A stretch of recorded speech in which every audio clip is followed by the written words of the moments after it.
নারীর সাথে ভালো আচরণ করো। নারীদেরকে বাঁকা পাঁজরের হাড় দিয়ে তৈরি করা হয়েছে। এই হাড়কে সোজা করতে গেলে ভেঙে যাবে, রেখে দিলে বাঁকাই থেকে যাবে। তো কি করতে হবে? ফাস্তাউসু বিন-নিসাই খায়রা, কোমল আচরণ করো। আবার আল্লাহর হাবিব সাল্লাল্লাহু আলাইহি ওয়াসাল্লাম বললেন রিফকাম বিল কাওয়ারিব, নারীদেরকে কাচের তৈজসপত্র বাসনের সাথে, গ্লাসের সাথে আল্লাহর হাবিব সাল্লাল্লাহু আলাইহি ওয়াসাল্লাম তুলনা করলেন।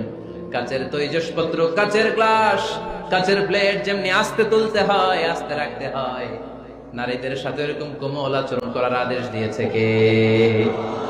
কাচের গ্লাস, তৈজসপত্র, জগ কিভাবে রাখেন আপনারা? খুব জোরে এরকম ধপাস করে নাকি? উঠানোর সময় ধপাস করে উঠান? খুব স্মুথলি এটা ধরতে হয়, স্মুথলি এটা রাখতে হয়। তেমনি নারীদের সাথেও স্মুথলি আচরণ করবেন। নারীদেরকে যত আপনি কোমল মোলায়েম ভাষায় কথা বলতে পারবেন, তারা তত আপনার কথা শুনবে। যত সুন্দর সুন্দর কথা, নারীকে, স্ত্রীকে বলবেন তুমি আমার সব, তুমি আমার কৈতরী, তুমি আমার টুনটুনি, তুমি আমার ময়না পাখি, তুমি আমার সোনা পাখি। ওই যে কয় কলিজা, তার মানে প্র্যাকটিস চলে বাসায়। আর কি ডাকেন? ভাবিরে কি ডাকেন বলেন? জান,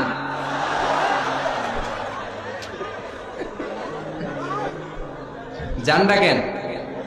আর ভাবি কি ডাকে আপনাদেরকে? বাবু। কি ডাকে? বাবু ডাকে। আর কি ডাকে? হ্যাঁ, বেবি।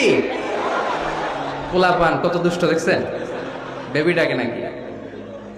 স্বামী স্ত্রীর মধ্যে এই সোহাগপূর্ণ, এই ভালোবাসাপূর্ণ এই ডাকাডাকিতে কোনো গুনাহ নাই, আছে সওয়াব। এগুলো দাম্পত্য জীবনকে সুখময় করে, ঠিক কি না?